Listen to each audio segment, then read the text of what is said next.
selamat datang di podcast edisi spesial Grebek Kantor Pos. Nggak cuma paket yang kita bongkar, tapi rahasia bapak-bapak juga loh. Hari ini kita anak magang yang katanya cuma bisa ngeprint dan stempel akan membuktikan bahwa kami juga bisa menggerebek kehidupan kantor.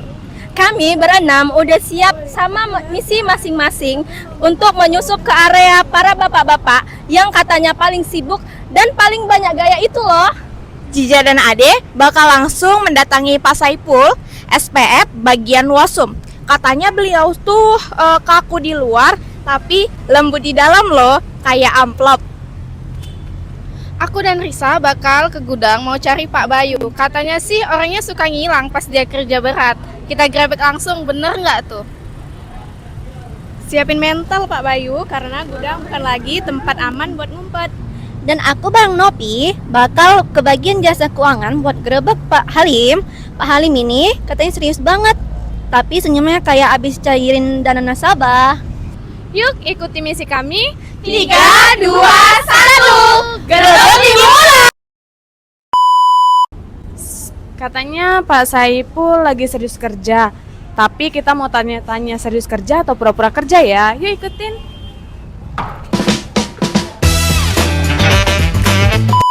Assalamualaikum Pak. Waalaikumsalam. Kami dari tim investigasi. Salah Pak. Kami dari tim podcast Gerbek Pak Saipul. Boleh Pak? Boleh? Selama ini Bapak kelihatan kalem. Kelihatan, tapi jujur pernah nggak kesal sama anak magang? Anak magang yang mana nih? Yang kali ini atau yang sebelumnya? Sama kami Pak. Oke, saya jawab jujur. Rasa kesel itu kadang ada juga. Cuman ya kadang ya kita anggap seluruh guyon aja gitu. Nah, kalau Bapak lagi banyak tugas nih Pak, tips tetap bisa tenang gimana Pak? Jangan bilang caranya meditasi ya Pak. Tips tetap tenang, semua masalah pasti ada ya kan. Nah, kita fokus ke depan aja. Kalau masalah itu kita anggap ya angin lalu sebagai ujian dari cobaan dari kerjaan. Demikian. Oke, makasih ya Pak. Oke, sama-sama kasih. Lihat tuh Pak Halim lagi ngetik laporan. Waktunya kita sedang dengan pertanyaan. Ayo, let's go. Assalamualaikum Pak Halim. Waalaikumsalam. Kami datang bukan mau setor uang, tapi setor rasa penasaran kami. Waduh. Pak Halim, sebenarnya tugas utama dari SPF Jasa Keuangan di kantor pos itu apa sih? Oh, SPP Jasa Keuangan.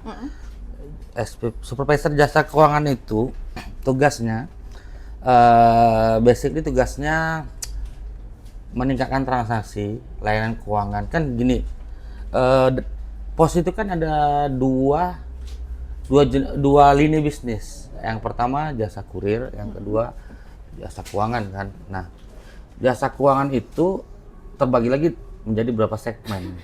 Segmennya itu yang pertama payment itu pembayaran, pembayaran multi finansial.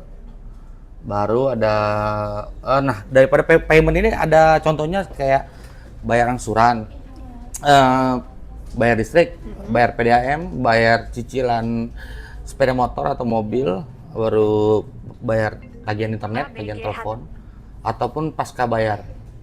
Untuk segmen selanjutnya ada segmen remittance. Remittance itu wesel. Atau enggak wesel? Iya, wesel. Apalah wesel? Excel. Wesel. Wesel. Wesel. Wesel. Gimana dengan Wesel itu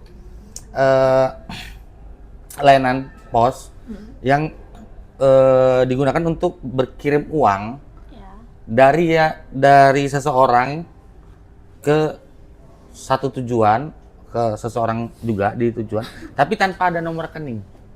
Jadi cash to cash. Iya, cash to cash. Datang kantor pos kasih uang cash, nanti di kantor pos tujuan ngambil uang cash juga itu wesel. Nah, itu baru ada layanan remittance. Terus selain payment, remittance ada namanya layanan kredit pensiun. Itu pensiunan dari Taspen atau Asabri, kita kasih fasilitas pinjaman. Nah, itu layanannya. Baru ada layanan postpay mobile. Ya, postpay mobile. Udah download belum? Udah buat akun belum? Belum. Nah, buat akunnya dulu. Nah, postpay mobile itu sama kayak Berry Mobile, contohnya sama kayak apa namanya?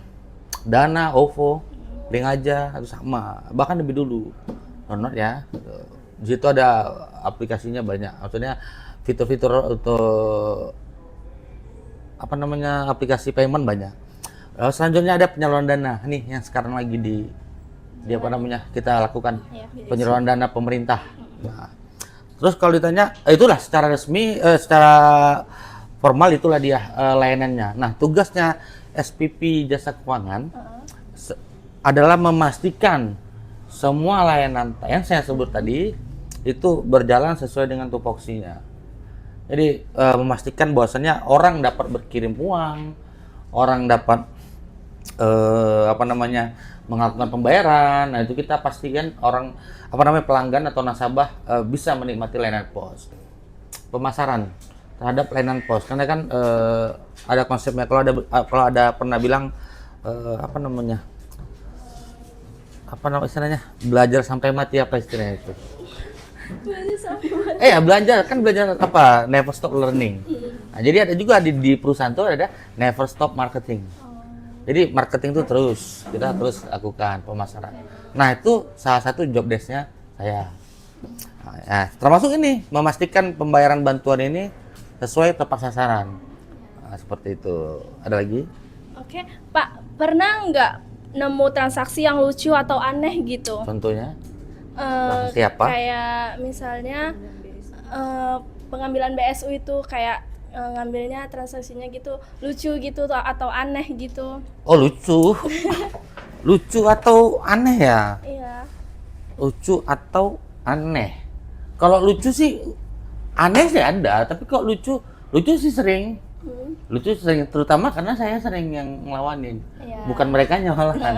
Nah, kalau saya lihat ada customer yang apa namanya? Yang pakainya bisa nih untuk diajak bercanda.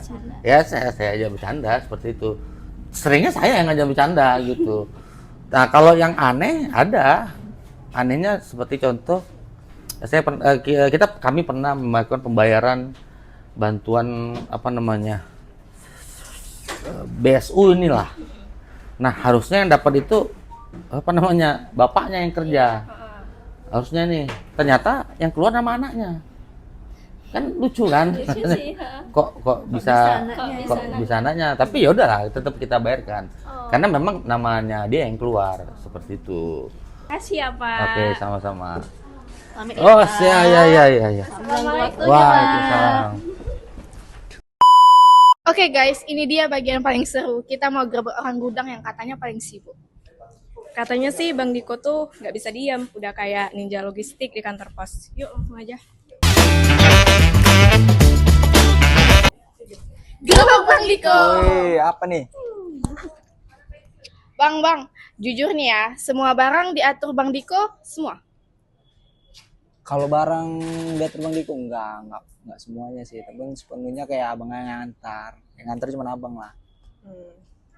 Sekarang aku mau nanya nih, Hmm. Abang pernah nggak salah taruh paket terus isinya tuh ketukar?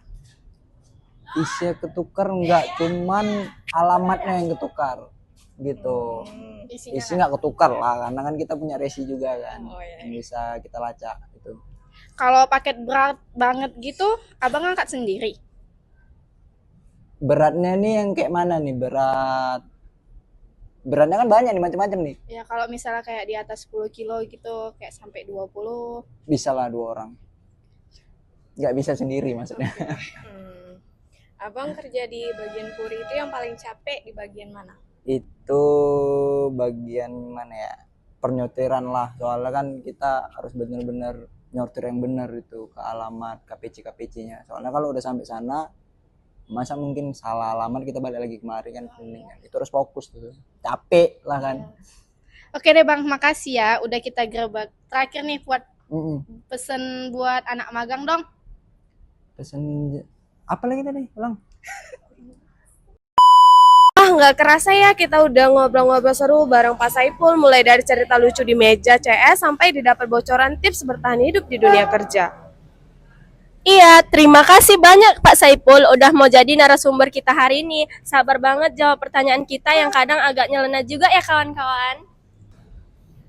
Tapi serius, dari obrolan ini kita jadi tahu ternyata kerja di kantor pos itu bukan cuma soal kirim paket, tapi juga kirim senyum dan kesabaran ekstra ya teman-teman. Dan pastinya pengalaman magang di sini jadi lebih berwarna karena ada pembimbing yang asik.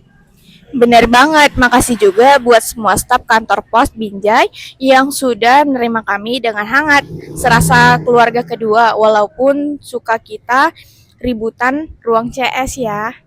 Oke deh, sebelum podcast ini ditutup, kita semua mengucapin terima kasih kantor pos. Bye.